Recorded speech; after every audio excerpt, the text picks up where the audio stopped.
AEW Double or Nothing event. Oh boy, the title versus the hair. Did you see Justin Roberts? He's half bald already on purpose. Can you imagine that he goes into a barbershop and tells them to do that? It looks like he was somaed and went to sleep, or he lost a bet or something. But instead, he's got hair on the top of his head, but he's got no hair on the sides of his head. And then he combs his hair on the top of his head over to the side like it would normally be if there was hair down below it, which there ain't. So he was a living fucking hair match advertisement, just doing the intros. I hadn't thought of it that way. So, MJF and Darby Allin. And I don't know why they did this whole thing. They had things cooking. MJF was the champion. Will Ospreay was coming back from injury. As we've mentioned many times, they could have just run with that. Apparently, Darby won the belt in his hometown, and he's defended it every week on TV in great matches, according to the people who tell you what great matches are, and the ratings have gone down almost every week. So finally, they go to MJF's kind of hometown. It's in the vicinity. So naturally, he gets to win the title back. Also, because there's no way he was going to get his hair shaved. Also, because they still got to have this fucking match with him and Ospreay. And since it's 2.5 months till their stadium show or whatever, about goddamn time they get started on it. So, we almost had a 30-second main event. Because when the first 30 seconds, MJF rolled out to the floor, Darby tried to dive on him. The spot was going to be that MJF, I believe, was going to slap him down or step aside of it anyway. But when Darby was coming through the ropes, he caught his feet on the ropes and he went head first down to the fucking floor. And he got tucked just in time. So that was almost it. And MJF responded to that by picking him up and power bombing him on the apron. I wanted to like this.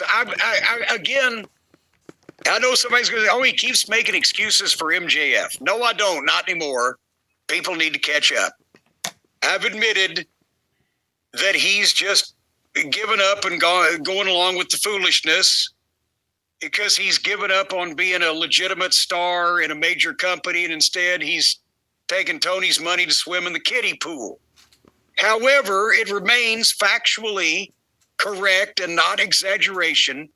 He is the best overall in-ring worker and certainly the smartest one on the roster. If he does something, it looks good. If it don't look good, he don't do it. And he tries as best he can, I can tell, to stay away from the stupid shit that he can legitimately injure himself doing, that everybody else does. And he does enough of it to satisfy the goofy guy paying him. And to not be one of those guys that just won't play with the kids. But they could have had a match here, is what I'm trying to say.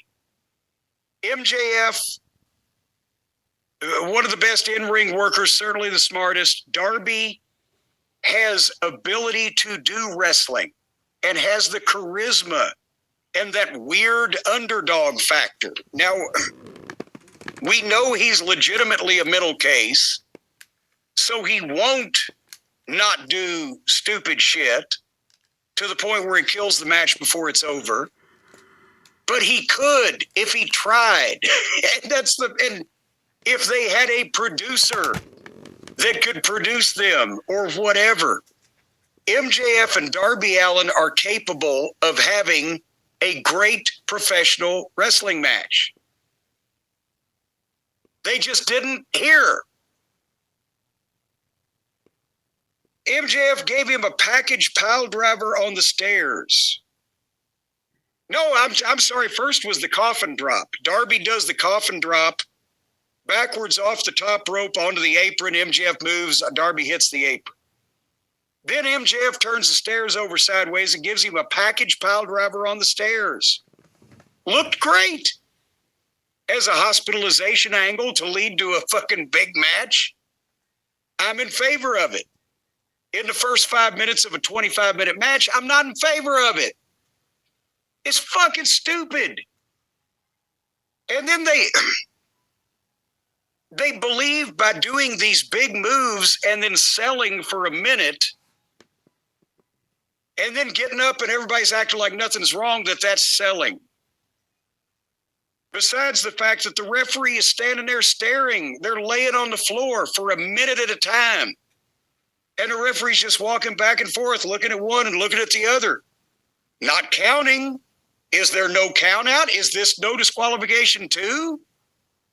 I think the announcers even said, well, I think the referee's giving them a little leeway. A little leeway. At one point, they left the ring for 3 fucking minutes.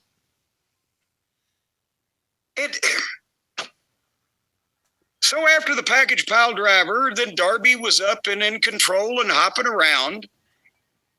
And then when it's convenient, they both sold forever because they had to, because they did moves that couldn't possibly in any way, shape, or form be real and a human would live through it. Then they did a series of quick roll-ups over and over, combination of the old Flair stuff that ended in the double bridge up and the old World of Sports stuff, and it was roll-ups and cradles and bridges. That shit was great. And it got a great reaction. The people were going crazy for it. It was actual wrestling action 3 minutes after 5 hospitalization angles. Then they sold for another minute. Then, did you like the cameraman's bump, Brian? You think did the cameraman collect the bonus, or did they withhold his bonus for almost killing Darby again? I believe there is currently a lawsuit from a stagehand who Moxley roughed up at ringside during one of these things, so you got to be careful with these things. Well, no, that's the point.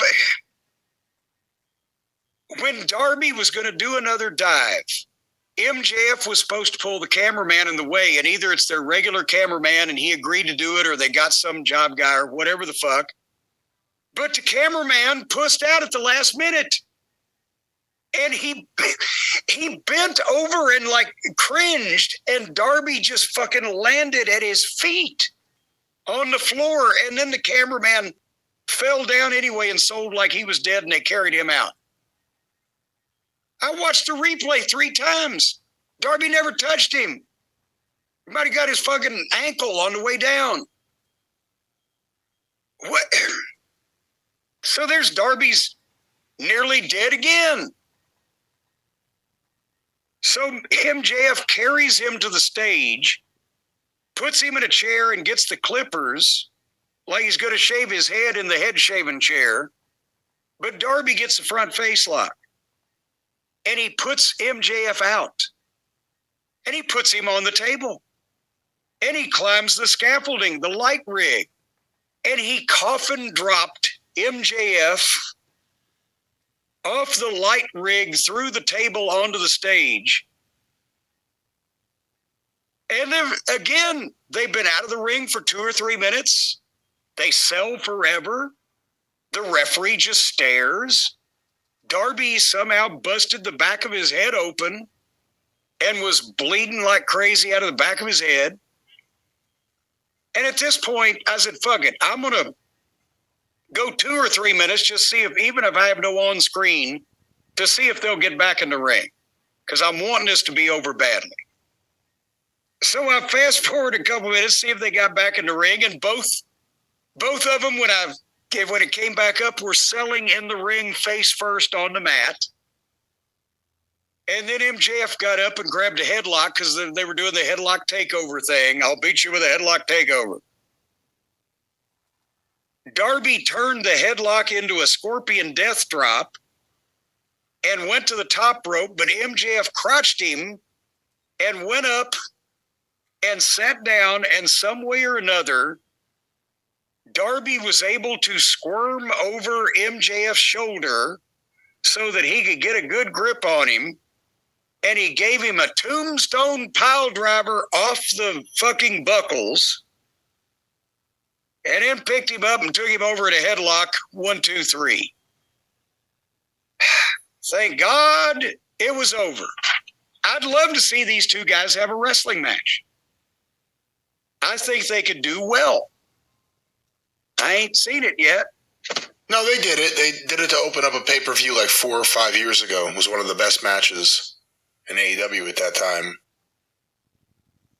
But this was a different, they've evolved as wrestlers and performers, and Darby is trying to kill himself. And that's another thing. Darby Allin just chugs right along. Logan Paul catches some stupid son of a bitch on a dive, and he's out for months. But Darby just keeps going right along. Did you see the post-match? I did. Was the okay? I didn't know there was post-match. After that point, it was like 2 minutes left. I thought MJF just held his belt up. Kevin Knight came out and attacked Darby Allin, including hitting him with a big move while he was on the stretcher. So Kevin Knight is now a heel. Talk about beating a dead body. He's on the stretcher. He's been killed 6 times. Let me splash him. Okay, so Kevin Knight, in my opinion, had worlds of potential as a nice upper card babyface. So, boy, howdy. Okay, now he's a heel. I heard him do his promo the other night on Dynamite, and if that's his promo, he should have stayed a babyface, because if he's going to try to be a heel and he talks like that, he got a long road to hoe. Well, Jim,